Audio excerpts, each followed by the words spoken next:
Fala, visionários, como estão vocês? Vocês estão bem?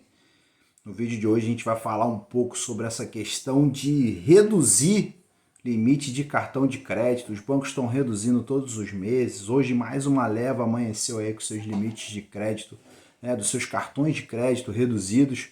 E eu queria saber de você, você teve já algum cartão de crédito seu que esteve com limite reduzido aí em algum período durante esse ano? A gente vai trazer aqui algumas informações, tá? Fazer um vídeo aqui bem bacana para te explicar que movimento é esse, para te explicar por que isso está acontecendo e, obviamente, né, te mostrar os caminhos ali que fizeram a gente chegar até aqui, tá? Aproveitando para trazer você aqui para o nosso canal, se você ainda não é inscrito, se inscreve aqui no nosso canal, tá? A gente tenta trazer aqui sempre informações de qualidade que vai te ajudar ali a levar essas questões financeiras para um outro nível.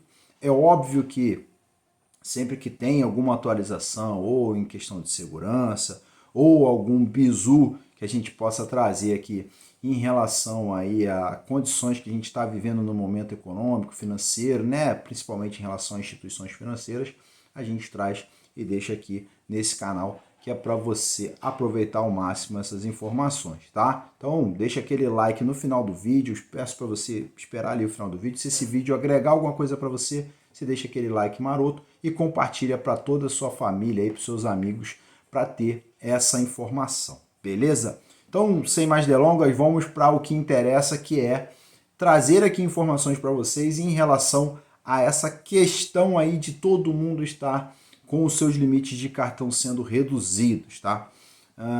Cara, os bancos estão enxergando alguma coisa que a maioria das pessoas não está, beleza? Isso é fato.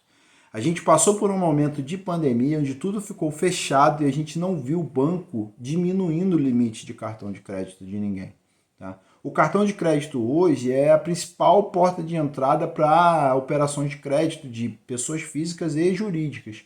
Beleza? A primeira linha de crédito que os bancos normalmente liberam é justamente o cartão de crédito. Até as fintechs, se você for olhar no curto espaço de tempo, o Nubank ele começou toda a operação dele através do cartão de crédito.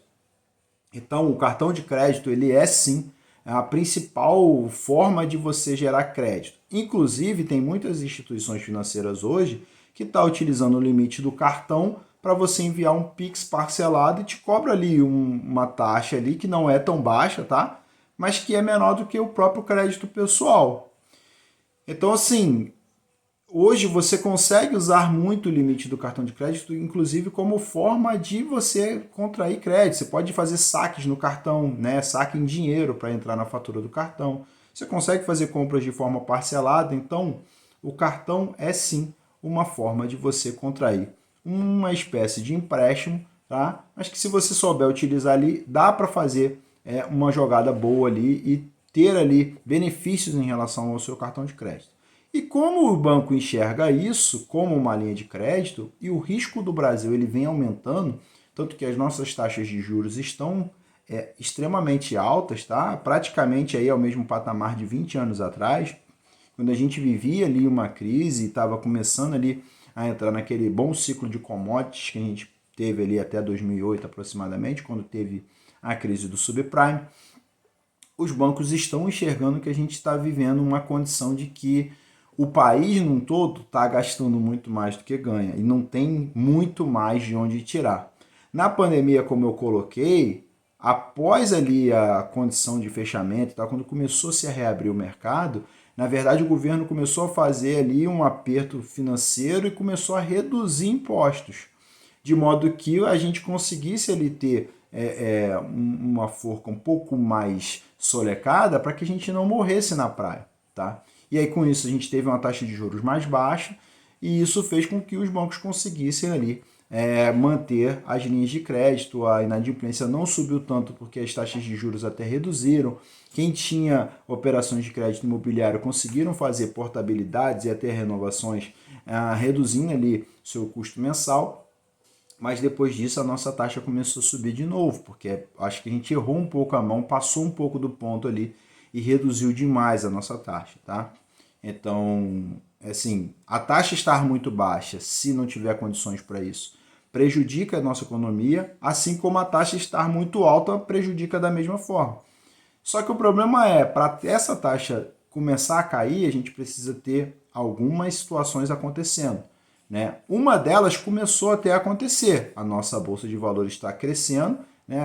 Ela está com elevação ali na pontuação dela, ou seja, a carteira teórica da nossa Bolsa, ela se valorizou aí nos últimos 2 meses, muito por conta de capital estrangeiro entrando aqui, tendo em vista que a nossa Bolsa está muito barata e isso há muitos anos, né? Se você for comparar a nossa Bolsa em dólar, ela não consegue bater lá o topo em dólar de 2008. Infelizmente, está longe disso acontecer, tá? A gente desvalorizou a moeda aí, o dólar naquela época ali, em 2010 aproximadamente, ele batia ali R$ 2, né?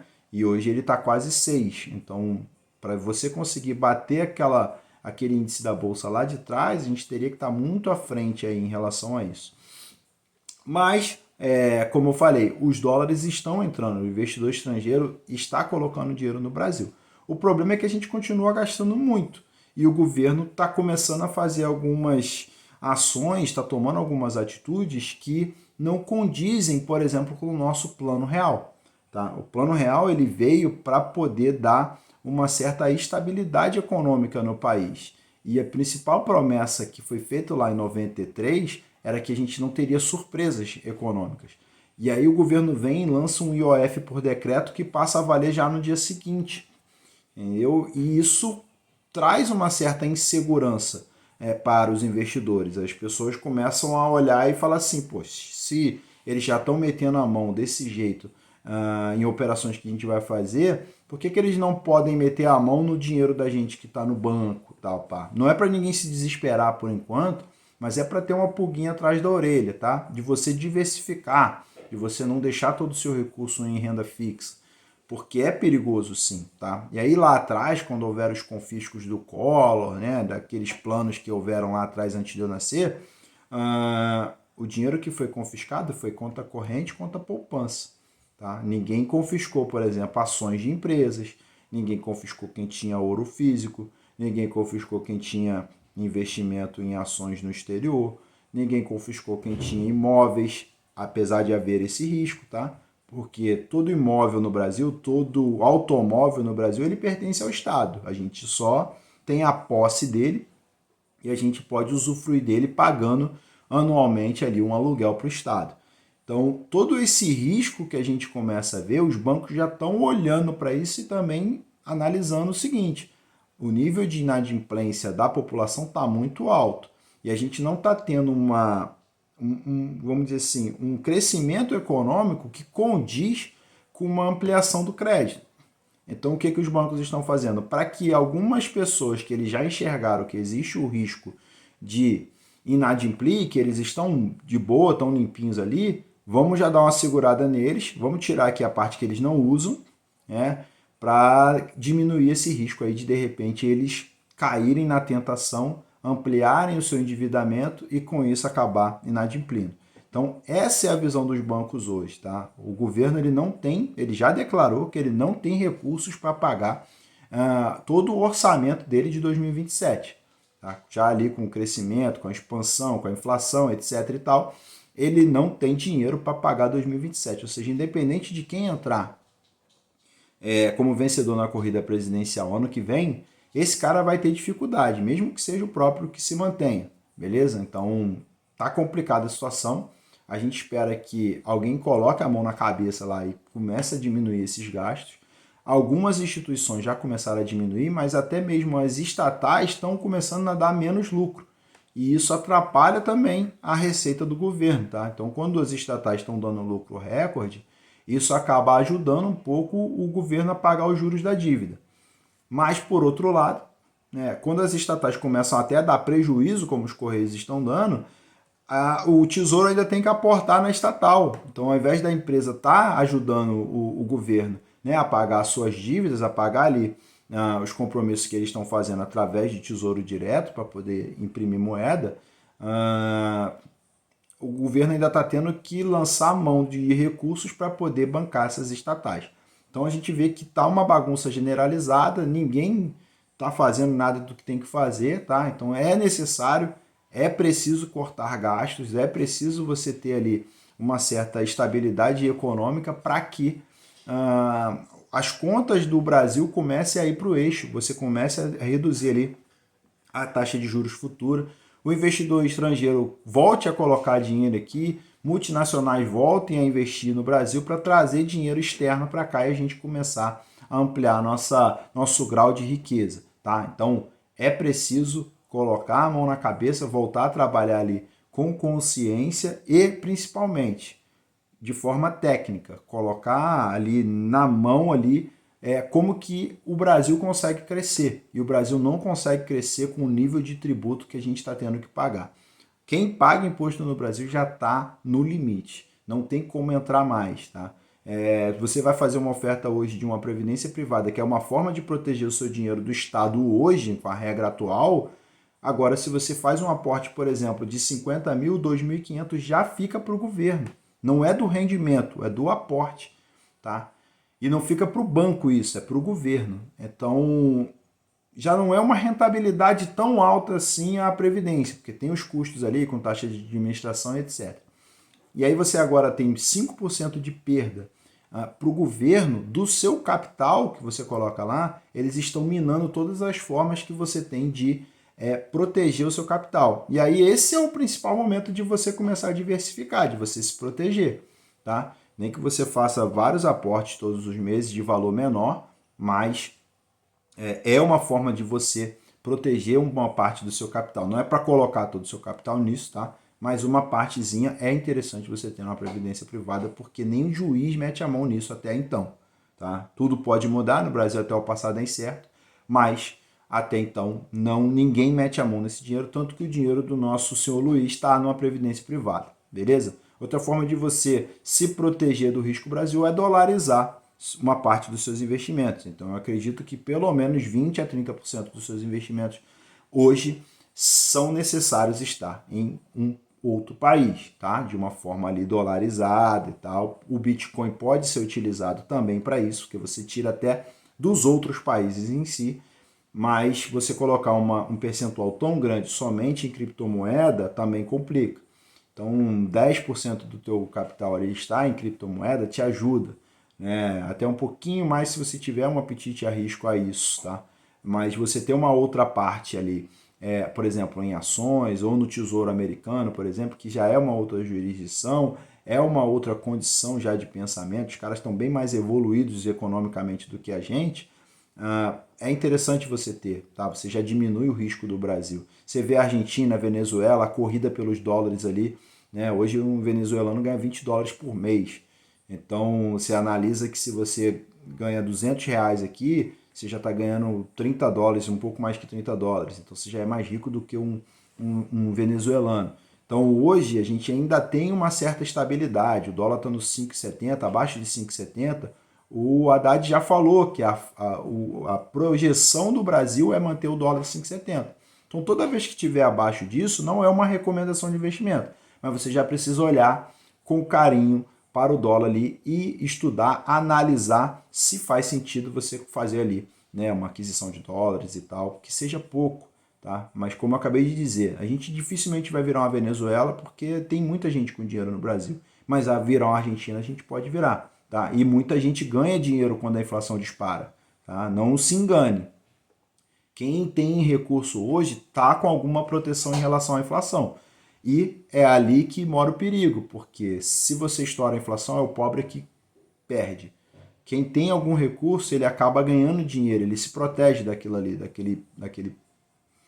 daquela situação em relação a uma hiperinflação, a inflação descontrolada, tá? Então, se você tem ouro, você tem dólar, se você tem um Bitcoin hoje que já se provou com o tempo, se você tem títulos atrelados à inflação, você já consegue ali ter uma proteção bem generosa em relação ali à condição do Estado te dar uma arrebentada, beleza? Então, assim, o motivo principal dos bancos estarem derrubando os cartões de crédito dos seus clientes é um aumento do risco, e aquele cliente que teve algum problema já no passado, né, a questão de atraso, questão de ter ficado alguma coisinha lá para trás de fato, ou o cliente está muito ali no teto da dívida dele, né? Ele está com a dívida ali que já bate praticamente todo o seu rendimento mensal.